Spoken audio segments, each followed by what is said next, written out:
Pra, për ta përmbyllur përgjigjen, simbioza këtu bëhet e plot. Këtu bashkohen interesat e mafjas, interesat e globalistëve për të zhdukur historinë e Shqipërisë dhe për të rimodeluar Shqipërinë si një vend pa identitet, me egon e shprehuar të diktatorit Rama për të rimodeluar Shqipërinë sipas shijes së vet.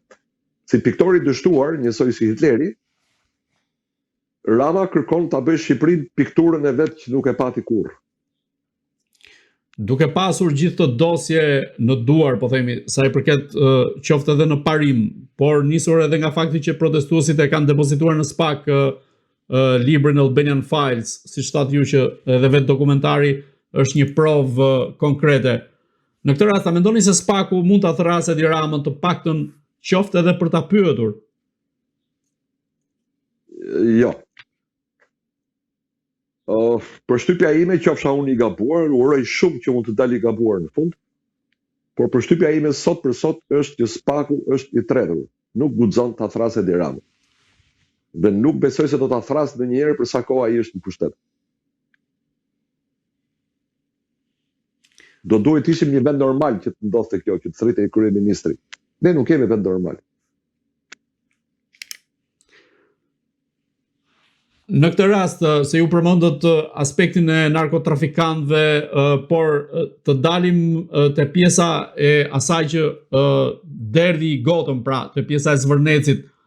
Si është e mundur që Edi Rama ka futur në lojë vajzën e Donald Trumpit, Ivanka Trumpin, dhe dhëndrin e tij Jared Kushner në një lojë, po themi, ose në një marrëdhënie me persona të akuzuar ose të dyshuar për si trafikant droge?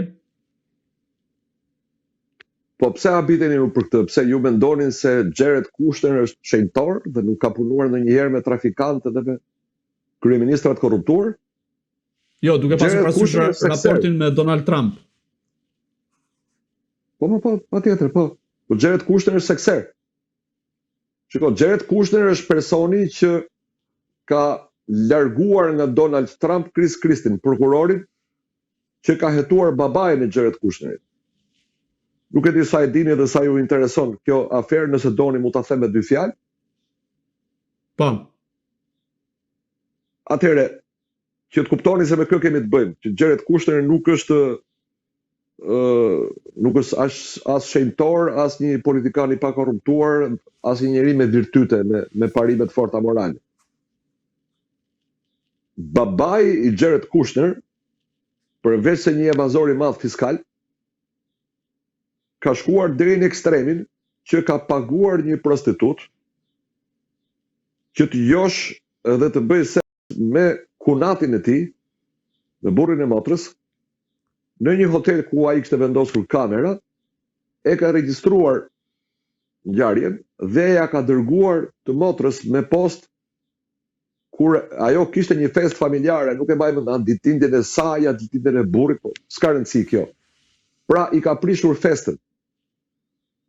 Dhe kjo ka ardhur vetëm sepse kunati nuk dëshironte të mbështeste babain e Jared Kushnerit në një aktivitet, sepse ai më herët kishte dështuar në 2-3 nisma biznesi ku kishte përfshirë familjar. Dhe sigurisht që për këtë dhe për të tjera dhe për evazionin fiskal është vënë në hetim dhe është dënuar. Jared Kushner ka qenë i tërbuar me Chris Christin dhe ka ngulur këmbë që kjo është një çështje mes judenjsh, që duhet ta zgjidhin gjykatat judaike. Atje ku ka komunitete judaike në botë, komunitete çifute, sidomos në Shtetet e Bashkuara të Amerikës, ekzistojnë edhe ca gjykata paralele që zgjidhin mosmarrëveshjet mes tyre për të shmangur ndërhyrjen e ligjit. Pra ai mendonte se pavarësisht se ishin të gjithë shtetas amerikan, kjo çështje duhet trajtohesh në një gjykatë të mbyllur judaike. Dhe për këtë arsye, kur Trump u bë president për herë të dytë, Chris Christie u largua, sepse Jared Kushner ja buri kusht me sa duket Trumpit. Dhe Chris Christie këtë e ka thënë hapur publikisht, që më ka larguar Jared Kushner. Pra, mos mendoni se Jared Kushner është një viktim që e ka mashtruar Rama dhe përmes Jared Kushnerit është vënë në dritë të keqe edhe Donald Trump. Jared Kushner ky është. Jared Kushner ka akses të pakufizuar nga Trumpi, po negocion nga Irani deri në Ukrainë, dhe si tregtar që është, kudo që shikon për përfitimet e veta personale. Nuk është se po shkon si misionar i paqes për të gjetur formulat me më pak humbje për qytetarët e atyre vendeve. Nëse Jared Kushner ti ofron benefite, ai sigurisht që përkulet dhe ka tendencën që të jetë proteje. Nuk duhet harruar gjithashtu se Jared Kushner nuk është njeriu më i pasur në Shtetet e Bashkuara të Amerikës, ka mijëra të tjerë më të pasur se ai, ai mendje ka arritur $1 miliard, investimi është $4 miliard dhe parat vijnë nga vendet arabe. Nga investitorë arab, nuk vijnë nga as nga Shtetet e Bashkuara, jo më nga Jared Kushner që jo. Kështu që për ta mbyllur nuk besoj që është Rama që e ka futur në kurth. Rama përmes ndërmjetësimit që i ka bërë Nat Rothschild ose Rothschild në jahtin e tij, ka bërë një pazar. Në këtë rast, a mund të ketë një kosto për vetë Donald Trump kjo ngjarje, duke qenë se po diskutohet edhe në Shtetet e Bashkuara të Amerikës dhe mund të shndrohet në një debat elektoral në zgjedhjet në fushatën elektorale të midtermit në nëntor. Dhe nga ana tjetër, a mund të ketë një reagim, po themi, të Amerikës kundrejt Edi Ramës, duke qenë se i doli situata nga kontrolli?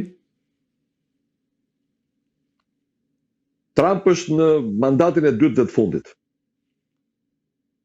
Në zgjedhjet e mes mandatit nuk kandidon Trump, kandidon 1/3 e Senatit edhe e gjithë dhoma e përfaqësuesve.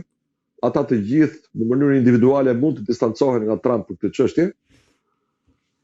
Por Trump dhe Biden i kanë mbijetuar situatave shumë më të vështira. Skandali i ashtu quajtur Russia Gate ka qenë përbasa shumë më i madh se sa ky, edhe nuk e ka dëmtuar Trumpin në rrugën drejt presidencës. Skandali Burisma i Joe Bidenit, ku djali i tij ishte i përfshirë direkt në shkarkimin e prokurorit përgjithshëm të Ukrainës dhe në lidhje me një oligark të korruptuar në Ukrainë, që ishte person në kërkim në Ukrainë, gjithashtu nuk e dëmtoi presidencën Biden në kuptimin që ai nuk u shkarkua, ai e kreu i qetë mandatin e vet 4 vjeçar. Nuk mendoj se Shqipëria është kaq e madhe dhe afera e Sazanit dhe Nartës është kaq e madhe sa që të rrezikoj rezultatin e republikanëve në zgjedhjet e ardhshme. Kanë boll gjëra për të cilat duhet u dhem koka republikanëve.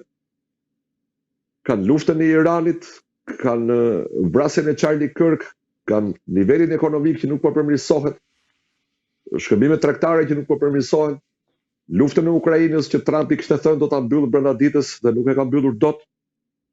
Shqipëria besoj që është në fund të listës. Zoti Çipi, të ndalemi tek një aspekt ku Edi Rama deri diku e ka lënë dhe të nënkuptuar që ka një dorë të Albin Kurtit në organizimin e protestave, por edhe që kërkon rrëzimin e Edi Ramës. Ju si mendoni, a është Albin Kurti ajo figurë politike që mund ta fundosë Edi Ramën dhe mund ta çojë drejt rrëzimit? Shkurt jo.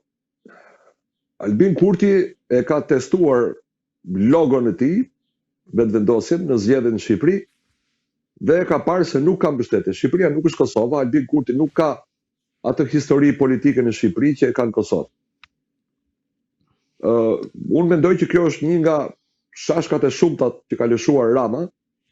Rama përmes gojës vet apo përmes gojëve që i ka me qera, që nga Karamuço e Ben Meçe deri te Tauland Balla e të tjerë, kanë akuzuar Iranin, kanë akuzuar Greqinë, për Greqinë ka folur madje edhe Ali Ahmeti, kanë akuzuar Serbinë, kanë akuzuar Rusinë,